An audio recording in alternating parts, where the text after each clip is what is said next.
삼위일체 두 번째 시간인데요. 여러분 나눠준 강의안을 중심으로 할 텐데 오늘이 참 중요합니다. 왜냐하면 우리가 좀 궁금해 여기는 거, 왜 성자 하나님은 아들이라 그러고 성령 하나님은 성령이라 그러는지, 왜 아들은 출생이라 그러고 성령은 출래라 그러는지, 나오심이라 그러는지. 우리가 신앙 고백할 때 항상 그렇게 표현하잖아요. 아버지에게서 나오신 아들인데 성령은 아들과 아버지와 아들에게서 나오신다. 삼위일체 각 하나님이신데 왜 이런 구분이 있을까? 그래서 사실 삼위일체가 어려운 겁니다. 그래서 오늘은 그 부분에 대해서 조그만 이해가 우리에게 있었으면 좋겠습니다. 전통적으로 아버지의 위격에서 다른 두 위격이 나오시게 된 사항을 하나님의 내적 사역이라 이렇게 표현합니다. 그러니까 일반적으로 지금까지 내려온 관점에서 본다면 이게 틀렸다는 것이 아니라, 그러니까 삼위일체 사역, 그러니까 아버지에게서 아들과 성령이 나오시는 사역을 삼위 안에 있는 내적 사역이라 이렇게 이제 표현하였다라고 하는 겁니다. 왜냐하면 이제 신성의 원천에서 나오신 위격들은 개별적 존재자로 존재하잖아요. 그래서 우리는 분리적이다 이렇게 이야기한 거예요. 근데 이제 여기에 대해서 한 번 더 생각해 봤으면 좋겠다라고 하는 것입니다.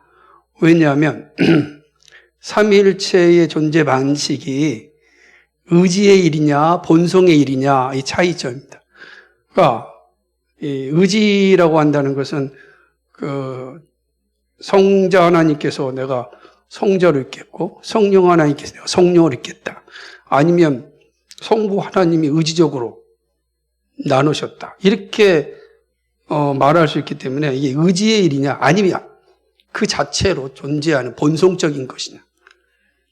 그러니까 여기에 이제 내적 사역에 대한 의문이 있는데 삼위일체는 의지적 사건이 아니거든. 그러면 이제 삼신론이 되니까 그게 본성의 일이다 이렇게 본다면, 그러면 전통적 논의에서 하나님의 내적 사역이라고 하는 것은 한 하나님이 그냥 새 위격으로 계심 이렇게 그러니까 내적 사역 표현이 아니라 한 하나님이 새 위격으로 계시다 이렇게 이제 하는 것이 더 합당하다. 그러니까 내적 사역 그러면 이게 의지적인 것이 되니까 그러지 말고 그냥 한 하나님이 새 위격으로 계신다, 본성의 일이다 이렇게 좀 이해하는 것이 삼위일체를 곡해하지 않는 그런 길이지 않는가. 그래서 이제 얘기합니다. 두 가지가 이제 공존하지만 우린 두 가지를 다 이해하면서 저는 삼위일체의 존재 방식은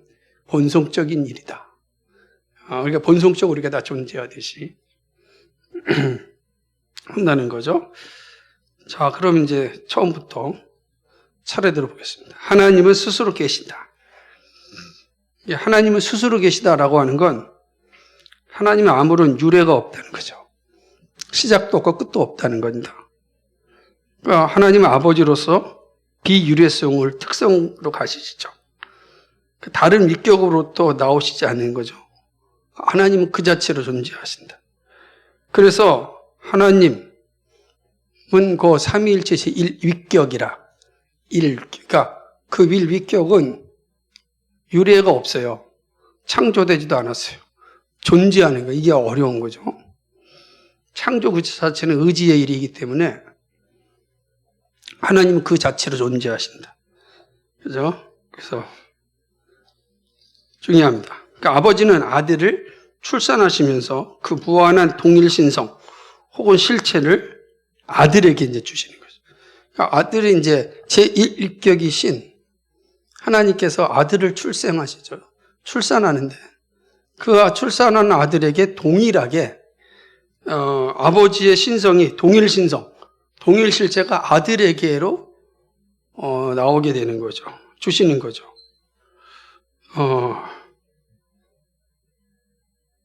그러니까 여기에 보게 되면은 이것도 중요한 겁니다. 그러니까 아버지와 아들을 출산하시는 것은 신적 본성이 하는 일이 아니라 아버지의 위격이 아들의 위격을 잊게 하신다.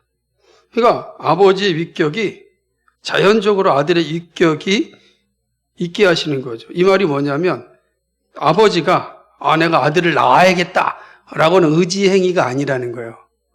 그거는 아버지의 위격이 아들의 위격을, 아버지의 위격 자체가 바로 아들의 위격을 존재하게 하시는 겁니다. 처음부터 어렵죠, 이게. 되게 어려운 내용인데, 만약에 왜 이렇게 얘기하냐면, 이 사실 자체가 무너지는 순간 삼신론이 된다든지, 아니 양태론으로 세 명의 모습으로 나타나는 그 모양을 가진 신으로 단다, 이게 되거든요. 그러니까 의지의 일이 아니고, 의지의 일이 아니다. 그래서 이게, 그러니까 아들을 출산하시는데 동일 실체, 동일 본성이 그대로 아들에게 있게 하시는 거다라고 하는 거죠. 그래서 이게 아들의 출산 본성의 일이죠. 그러니까 하나님이 아들을 출산하는 일은 본선적인 일이므로 필연적으로 영원한 아들을 낳으십니다. 이게 아버지가 있으면 반드시 어떻게 된다는 거예요? 아들이 있어야 되는 겁니다. 이거는 필연적이고 영원적인 거예요. 반드시 있어야 되고 영원히 있어야 되는 거예요. 그래야 삼위일체가 되는 거예요. 그러지 않으면 아버지의 의지의 일이 돼버리면 삼신론으로 빠지는 거죠. 그러면 의지적으로 한다 그러면 아버지와 아들의 차이가 있어야 될 거 아니에요. 의지가 되니까. 그렇지가 않고 본성의 일이라는 건 아버지와 아들이 같아요. 근데 아버지가 존재하는 순간 아들이 존재하는 건 필연적이고 영원적이다. 이게 이제 삼일체에 대해서 우리가 이야기하는 일이죠. 근데 이제 이 아버지는 아들과 함께 성령을 호흡하십니다. 여기서 중요한 건 그럼 아버지와 아들이 그 성령도 삼위일체라고 할 때 그 성령은 그럼 어떻게 존재하는가? 그러니까 아버지와 아들이 호흡하심이 성령이에요. 그러니까 아버지와 아들이 호흡이 없다면 성령이 없는 거죠. 그 살아있다는 호흡이 있다는 뜻이니까 호흡은 곧 성령이시란 말이에요. 그러니까 그 얘기를 하는 거예요. 그래서 성령은 아버지와 아들에게서 출래하실 때 호흡의 방식으로 나옵니다. 그러니까 이게 되죠? 아버지는 필연적으로 영원적으로 아들을 낳으시고 성령은 아버지와 아들에게서 나오시는데 호흡으로 나오십니다. 호흡으로 나오시죠. 그래서 호흡이라고 이제 뒤에 살펴보겠지만 얘기하는 것이죠. 똑같습니다. 근데 이 호흡으로 나오실 때 성령은 아버지와 아들에게서 이 두 위격으로부터 신적 본성과 모든 본성적인 것을 받으십니다. 동일 본성, 동일 실체를 호흡으로 다 받으시는 거죠. 그래서 이 삼위일체에 대해서 처음으로 이제 이 중에서 곧 아버지에게서 아들이 나오고 아버지와 아들로부터 성령이 나온다. 이게 터툴리아누스가 이걸 갖다가 오이코노미아라고 표현한 거예요. 섭리라. 섭리라는 표현이 뭐냐? 이게 하나님의 섭리다. 하나님이 그렇게 섭리하셨다는 거예요. 아버지는 존재하시고 아버지는 아들을 출생하시고 성령은 아버지 아들로부터 나오신 거예요. 어떻게 나오시는가? 호흡하심으로 나오신다. 이제 그럼 이걸 같이 이게 관념적으로 생각한 것이 아니라 성경이 그렇게 말한 것을 정리하는 거예요. 성경이 그렇게 이해해요. 성령을 호흡이라 그러니까 도대체 이게 어떤 의미인가를 성경이 말하는 것을 정리할 때 이런 의미가 들었다는 거죠. 그래서 아우구스티누스는 삼위가 다 하나님이지만 아버지가 하나님으로 호칭되는 이유를 두 위격이 아버지에게서 비롯되었기 때문이다 이렇게 표현한 거예요. 왜 우리를 하나님을 성부 하나님, 아버지 하나님이라고 표현하는가? 다 하나님인데, 그죠? 다 하나님인데. 그렇게 표현한 이유는 성부와 성자와 성령이 성부로부터 나오기 때문에 그거 갖다가 그냥 성부 하나님 이렇게 표현한 것 뿐이죠. 그러니까 표현이지 이게 표현일 뿐이지 이게 차이가 있는 게 아니에요. 다 동일 신성과 동일 실체에 다 같아요. 같은데 그걸 갖다가 하나님께서 어떻게 섭리하셨냐면 아버지에게서 아들이 출생하게 하고 성령은 아버지와 아들로부터 호흡하심으로 그렇게 섭리하셨다는 거예요. 그러니까 왜 그렇게 하셨습니까? 이건 우리가 몰라요. 왜냐하면 성경에 왜 그렇게 했는지 기록되지 않았어요. 그렇게 기록되어 있어요. 그렇게 존재한다. 그래서 우리는 그걸 받아들이는 거예요. 그 삼위일체는 믿음으로 받아들이는데 어떻게 받아들이냐? 가르쳐 주신 대로 받아들이는 거예요. 그래서 우리는 그 가르쳐 주심에 근거해서 이렇게 존재하시는구나 보는 겁니다. 자, 이제 두 번째는 아들의 출생입니다. 하나님 스스로 계신 분이고 아들의 출생인데 출생은 뭐냐? 출생이라는 게 어떤 의미냐? 아버지에게서 아들의 위격이 나오심입니다. 이거 프로세시오라고 이게 영어 프로세스겠죠? 라틴어니까. 그러니까 보면 아들은 아버지의 위격적 실체에서 출생함으로 위격적 존재를 가지십니다. 그러니까 위격적 실체죠. 우리가 아까 하나님 삼위라고 하는 위격에서 아들이 나온 거예요.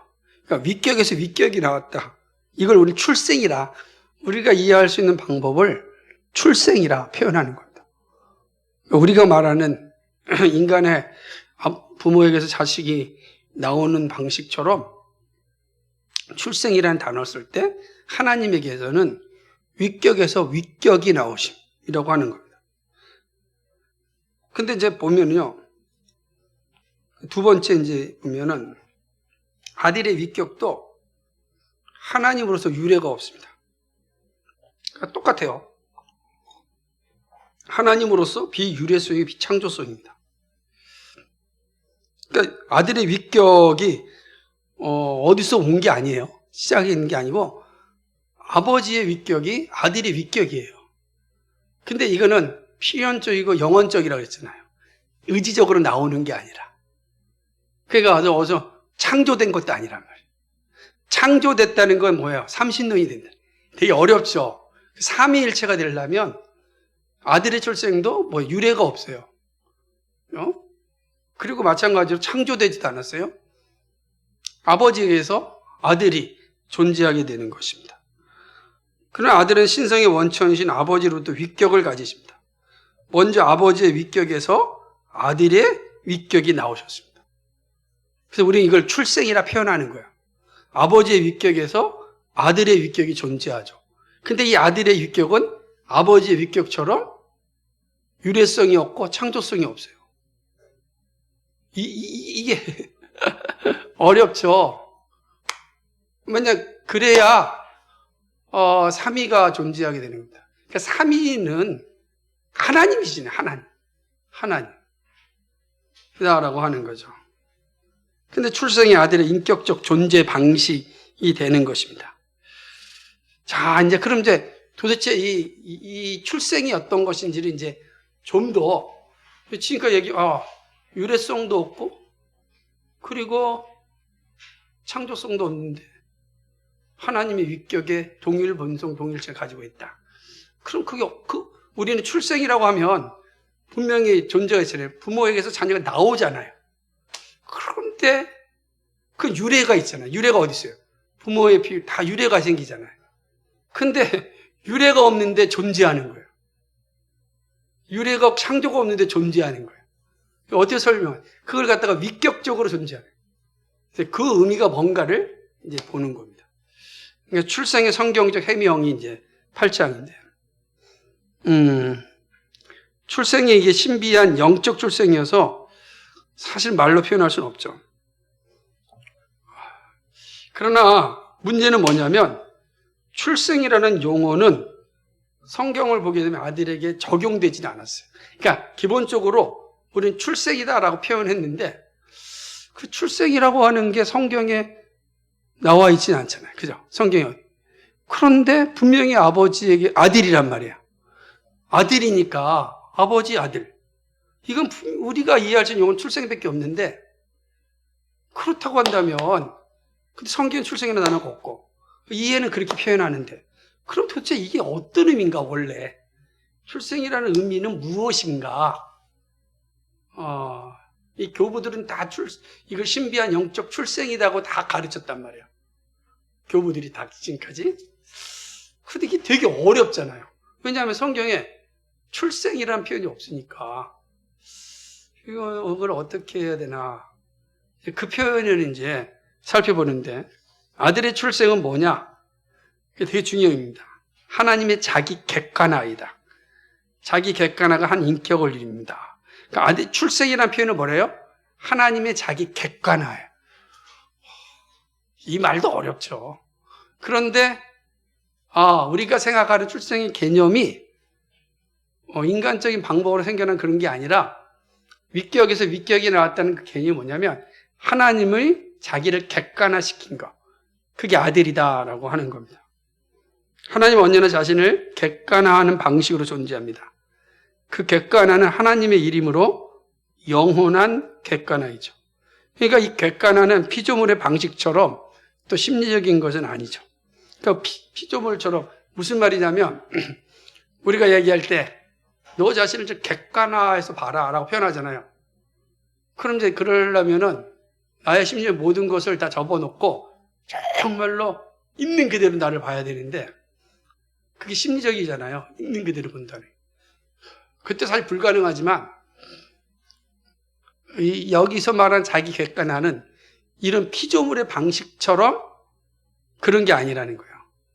그걸로 하나님이 자기를 다 멈추고 아들을 존재를 본다면 이게 또 하나 30년에 빠질 수 있으니까.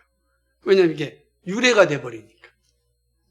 그래서 그런 방법은 아니고 하나님이 자기 객관화가 하나의 인격을 이루기 때문에 이 객관화를 로고스라고 합니다. 자, 그럼 이제 보는 겁니다. 하나님의 자기 객관화가 뭐냐? 그죠? 그게 바로 이제 로고스예요. 왜냐하면 객관화가 인격을 가져야 되기 때문에. 인격이 없으면 하나님은 성부 하나님 인격인데 자기 객관화한 성자 아들이 인격이어야 되잖아요. 인격이 인격이어로 존재해야 되는데 그럼 인격으로 존재하는 게 뭐냐라는 거예요. 그거를 사도 요한은 로고스라, 말씀이라 이렇게 표현한 거예요. 로고스. 그러니까 하나님의 자기 객관화가 아들인데 아들을 뭐로 객관화시켰는가? 바로 로고스로 객관화시킨 겁니다. 그래서 이제 하나님은 자신의 모든 것을 이 객관화에 넣으십니다. 노옷에 다 넣은 거죠. 그의 신성, 인격, 생명과 권능, 그리고 지혜와 그의 작정, 그에게 다 넣으시는 거죠. 그게 이제 오늘 우리가 읽었던 3절에 보니까 만물이 그로 말미암아 지은 바 되었으니 지은 것이 하나도 그거 없이 된 것이 없느니라. 그 안에 생명이 있었으니 그죠? 다. 근데 보면은 그가 3절에 보면 그로 왔는데 2절에 그가 태초에 하나님과 함께 계셨다 그랬죠? 그가가 뭐냐? 1절에 보니까 말씀이죠. 이 말씀은 하나님이시라. 그죠? 그 말씀이 2절에 그가, 3절에 그로 말미암아. 됐죠? 근데 여기서 이 말씀이 뭡니까? 로고스입니다. 그러니까 이 말씀이 이제 로고스예요. 그러니까 이 말씀 안에 뭐가 다 있어요? 만물이 다 있어요. 생명이 다 있어요. 만물 안에. 그가 로고스 안에 이게 다 있는 거예요. 그러니까 이 로고스는 뭐냐라는 거예요, 도대체. 로고스는 바로 하나님의 자기 객관하다. 그러니까 하나님의 모든 것이 다 어디에 들어있습니까? 로고스 안에 존재하는 거죠. 로고스 없이 만물이 존재하지 않아요. 그러니까 하나님이 자신을 객관화해서 자신의 모든 것이 다 위격적으로 존재하는 게 뭐냐? 그게 바로 말씀이에요. 잘 보세요. 그러면 우리는 말씀을 만나잖아요. 우리 노고스를 만나잖아요. 그죠? 노고스로 만나는 거예요. 그 노고스를 만난다는데 뭘 만나는 거예요? 삼위 하나님을 만나는 거예요. 노고스가 뭐예요? 하나님의 자기 객관화이기 때문에 그렇습니다. 그렇게 되는 겁니다. 이것이 이제 하나님이 자기 객관 노고스라고 불린 이유죠. 그래서 아까 제가 있는 것처럼 또 한 거죠. 그 요한계시록 19장 13절에 보면 이렇게 됐습니다. 또 그가 피 뿌린 옷을 입었는데 그 이름은 하나님의 말씀. 예수님께서 어린 양의 피 뿌린 옷을 입었단 말이에요. 근데 그걸 뭐라고 표현하냐면 로고스라 표현하고 있어요. 노고스 안에 모든 게 다 있죠. 그래서 노고스는 하나님의 인격이고 노고스 곧 하나님의 자기 객관화가 아들로 불리는 거예요. 노고스가 자기 객관 노고스가 이제 뭐라고 호칭되냐? 아들이라 이렇게 호칭하는 거예요. 그래서 이제 요한복음 1장 1절. 그래서 이 노고스 때문에 이걸 갖다가 철학적 이해로 접근할 때가 되게 많아요. 대부분 진보주의자들. 아마 이거 열심히 했던 사람이 도울 김용욱 같은 사람들. 그런데 우리는 그렇게 보지 않고 성경의 관점에서 볼 때 노고스는 하나님의 자기 객관화다. 그 자기 객관화를 우리는 아들이라 이렇게 부른다는 거죠. 하나님의 자기 객관화이신 노고스가 하나님의 아들로 불리는 이유는 노고스가 아버지의 모든 것을 완전하게 복사하고 있기 때문이다. 노고스가 곧 하나님이에요. 하나님이 누구십니까? 노고스예요. 노고스를 알면 하나님을 아는 거예요. 그러니까 우리가 나중에 제자들이 하나님을 보여주십시오 그럴 때 뭐라 그랬습니까? 나를 보았는데 또 하나님을 보여달라 그러냐. 왜? 로고스가 아버지의 완전한 복사이기 때문에 거기 보면 되는 거지. 우리 자꾸 오해하는 거예요. 그래서 이 삼위일체가 되게 중요한 거예요. 그러니까 우리 자꾸만 하나님께 기도하지만 동시에 뭐예요 이게? 삼위일체 하는 게 기도하는 거예요. 누구를 위해서 기도해도 다 삼위일체 복사돼 있으니까. 이해되시죠? 네. 이해가 됐다라는 걸 또 받아들이세요. 제가 오늘 힘들어도 이걸 하려고 했던 이유는 이게 되게 중요하니까. 자꾸만 이제 완벽하게 이해할 수는 없어도 그렇게 존재하는구나 알 수만 있어도 필요하니까 하는 겁니다. 노고스 안에서 하나님의 모든 것이 다 발견되죠. 그러므로 하나님을 만나고 아는 길은 노고스를 통해서 일어납니다. 그래서 거기 보니까 요한복음 1장 10절 같이 읽어볼까요? 시작. 그가 세상에 계셨으니 세상은 그로 말미암아 지음받으셨으되 세상이 그를 알지 못하였고. 예, 여기 보면은 세상은 그로 말미암아 지음받았죠. 모든 세상이 다 예수님 노고스를 통해서 지음받았죠. 그렇게 되는 거죠. 근데 웃기잖아요. 그런데 세상이 노고스를 몰라요.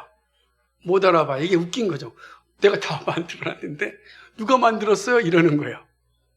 이게 우습다라는 거예요. 그게 이제 화인 맞은 사람들 특징. 그러니까 이미 양심도 굳고 영적인 눈도 멀고 이러면 이제 보이지 않는 거죠. 분명히 컵이 있잖아요. 컵을 못 봐요. 이게 되는 겁니다. 존재하는데 존재하는 걸 모르는 이유가 뭐죠? 이렇다는 거죠. 그래서 노고스가 하나님의 자기 객관화이므로 하나님은 자기 계시와 모든 사역, 곧 창조와 구속화, 섭리를 노고스를 통해서 하십니다. 그러니까 하나님은 노고스이신 아들을 통하지 않고는 어떤 일도 하지 않으십니다. 아버지는 아들을 통해서만 일하십니다. 이해가 되셨어요?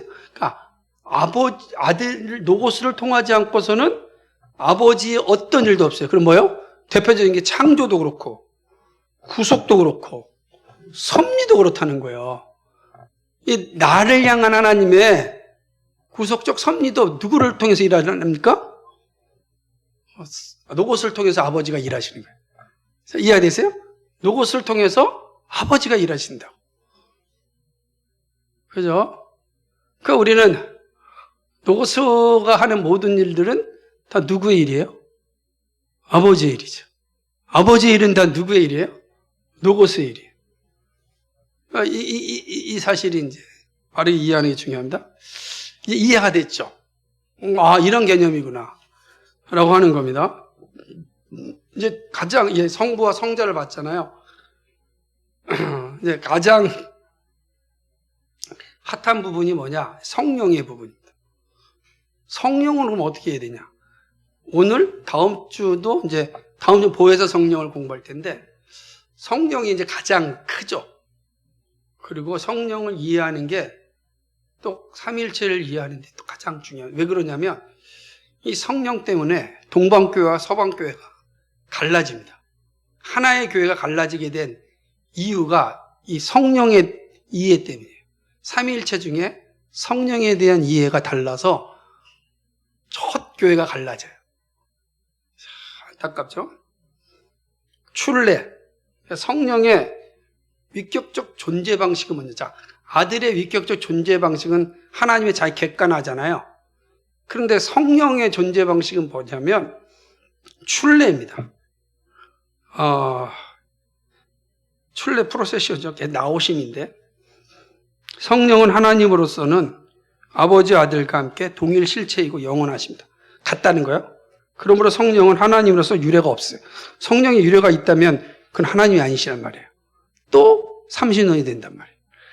그러나 성령이 한 위격으로 계시는 것은 이제 출래로 이루어집니다. 아들은 출생이라고 표현을 썼다면 성령은 출래라 이렇게 표현하는 거죠. 그래서 아들은 하나님 자기 객관하라면 성령은 출래라고 이제 표현하죠. 무슨 말인가? 성령은 아버지 아들에게서 출래하십니다. 출래한다는 계속 나오신다는 뜻이에요. 멈추지 않으신다는 거예요.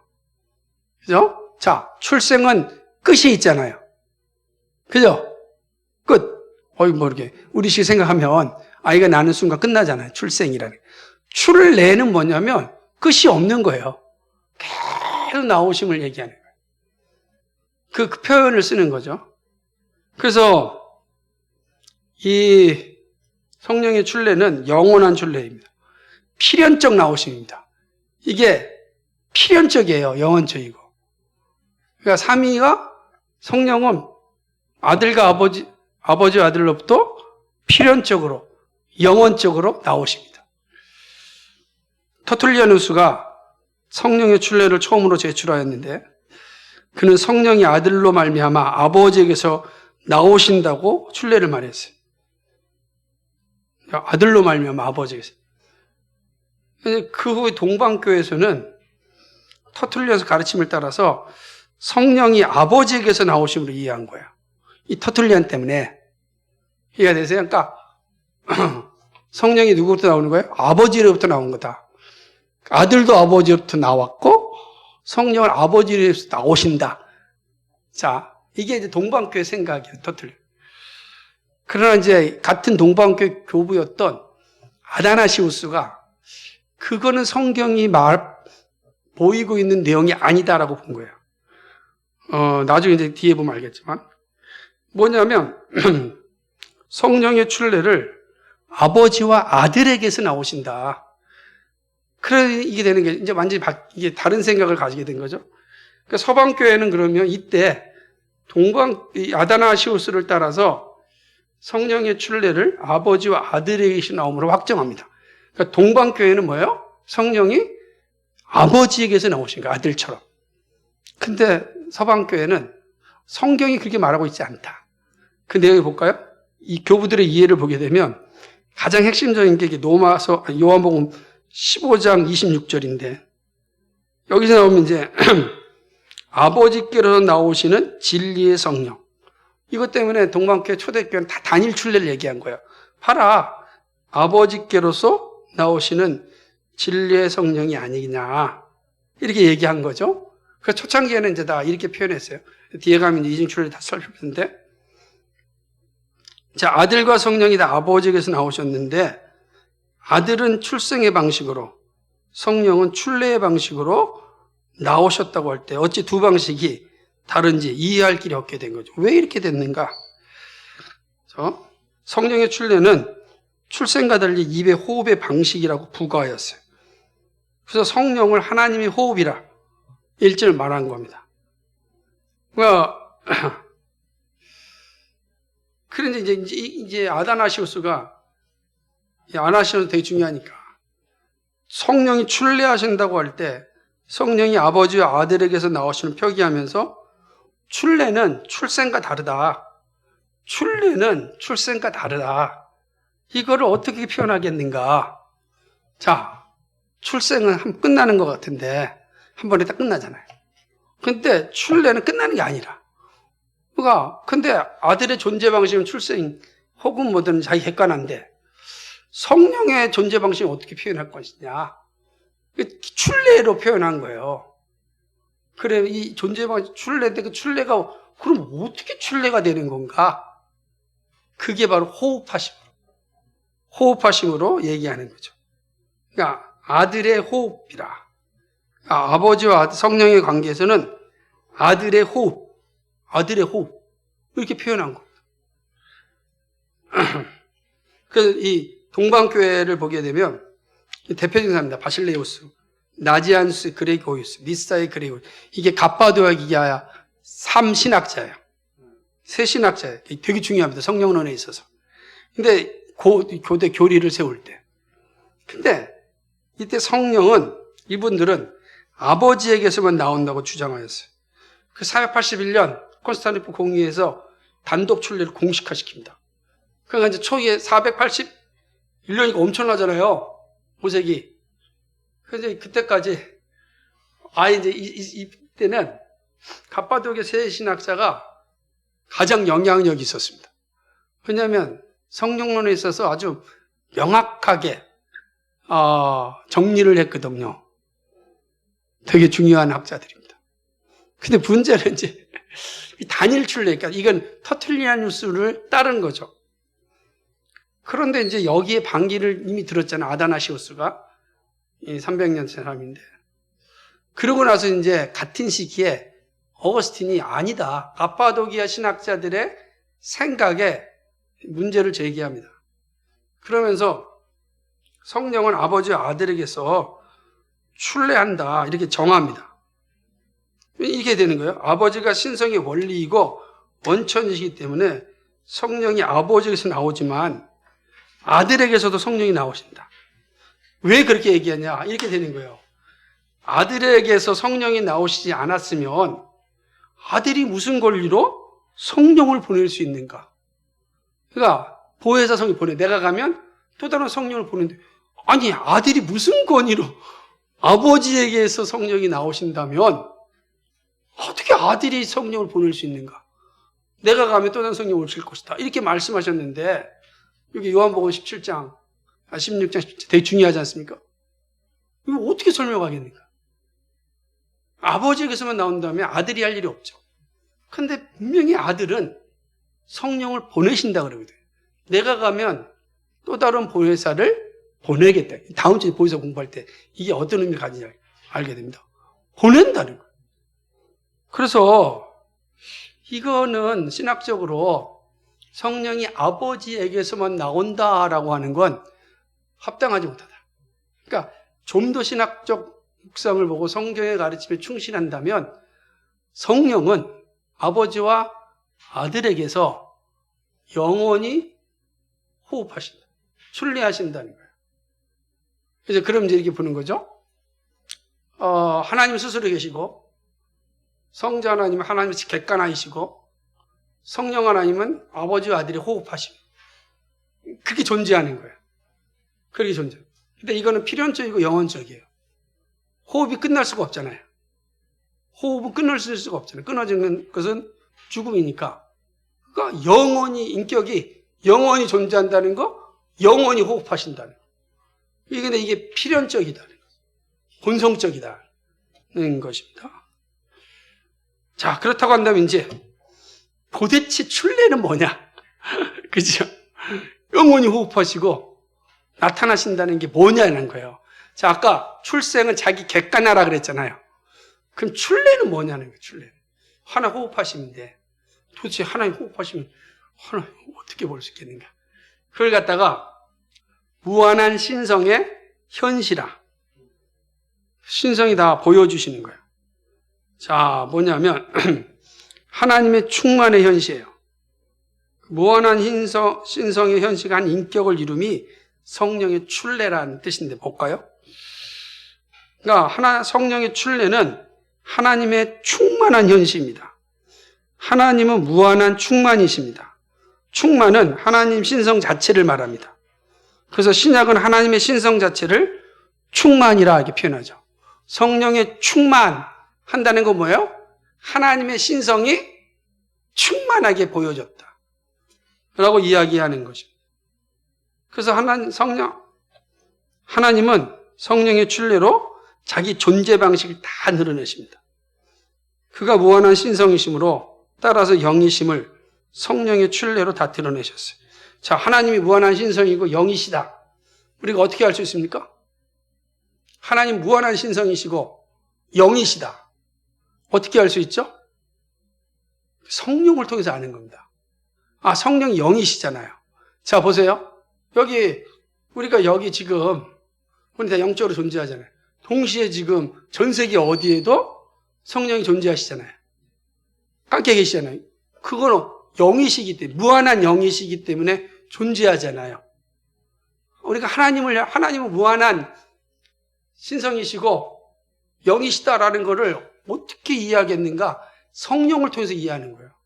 그래서, 왜냐하면 성령이 아니고서는 누구든지 예수님을 주라고 고백하지 못하잖아요. 그 전 세계에 지금 동시에 있는 사람들이 예수님을 주라고 고백한다고요. 그 주라고 고백한다는 건 성령이 공존하신다는 거 아니에요. 그렇죠. 그러니까 이제 우리 보는 겁니다. 아, 하나님이 왜 무한하시다, 무한한 영이시다라는 거를 어떻게 내가 이해하고 볼 수 있겠는가? 성령을 통해서 아는 거예요. 그러니까 하나님은 성령을 통해서 하나님을 보여주시는 거예요. 그죠? 우리가 하나님을 이해하는 길이 이게다 보는 겁니다. 그래서 하나님은 그의 존재가 무한한 충만하심으로 호흡하십니다. 그러니까 호흡하시면 뭐냐?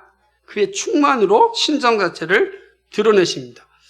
이게 이제 우리가 이제 이해를 좀 해야 되는데, 호흡한다라는 거. 자, 우리가 이런 말 종종 쓰지 않습니까?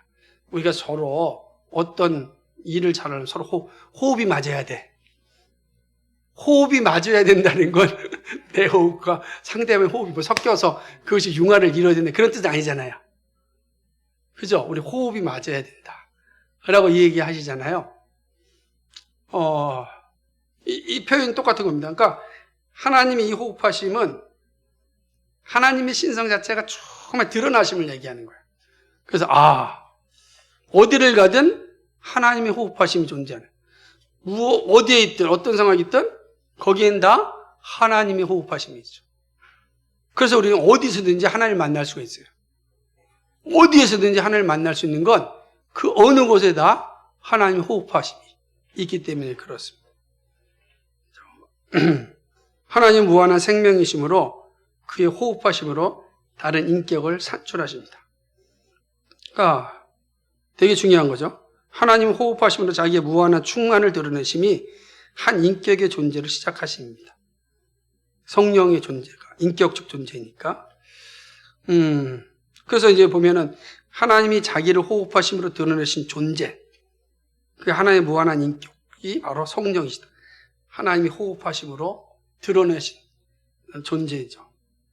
그러니까 우리가 살아있다는 건 호흡한다는 거잖아요. 하나님이 존재한다는 호흡한다는 거예요.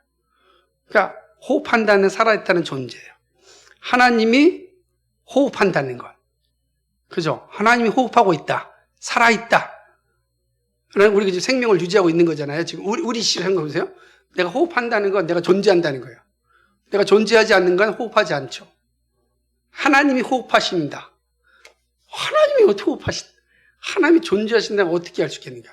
우리는 나로 알고 있는데, 그 바로 성령을 통해서 하는 거예요. 하나님이 호흡하심이 뭡니까? 성령이에요, 성령. 하나님의 호흡하심의 증거가 성령이시라. 그러므로 성령이 있다는 건 뭐예요? 하나님의 호흡하심이 존재하는 거예요. 그러니까 성령이 호흡한다는 건 하나님이 존재하신다는 뜻이에요. 그러므로 성령은 우리는 하나님의 호흡하심이다 이렇게 표현할 수가 있는 거예요. 근데 그 호흡은 뭐죠? 영원한 호흡입니다. 그러니까 이 호흡은 하나님의 호흡이란 말이에요. 근데 하나님의 호흡이므로 아버지와 아들의 동일한 한 호흡이죠. 왜냐하면 아버지는 아들에게 완벽히 복사됐기 때문에 아버지가 호흡하신다는 건 아들이 호흡하신다는 뜻이죠. 그래서 성령도 아버지와 아들에게서 나오시는 거예요. 호흡하십니다. 이런 뜻이 되는 거죠. 그러니까 성령을 아버지의 호흡하시니까 이거를 잘 이제 우리가 이해할 수 있는 방법으로 생각해 보는 겁니다. 그런 측면에서 본다면 이 성령의 호흡하심은 무한한 충만한 편재하십니다. 그러니까 하나님은 무한한 충만이고 무한한 신성으로 편재하시는 거죠. 무한한 신격의 존재 방식은 피조물에 대해서는 편재. 무슨 말이냐면 하나님의 무한한 신격 존재 방식은 하나님에 의해서는 별 문제가 없어요. 그죠? 그런데 우리에게 그 하나님의 무한히 존재한다는 것이 드러날 때는 편재로 드러난다는 거예요. 그게 이제 편재가 어디나 다 계시다는 뜻이잖아요. 한번 읽어볼까요? 시편 139편 7절 10절 시작. 어디로 가며 주의 앞에서 어디로 피하리. 내가 하늘에 올라갈지라도 거기 계시며 음부의 내 자리를 거기 계시며 내가 새벽 날개를 치며 바다 끝에 가서 거할지라 곧 거기서도 주의 손이 나를 넣으시며 주의 오른손이 나를 아멘.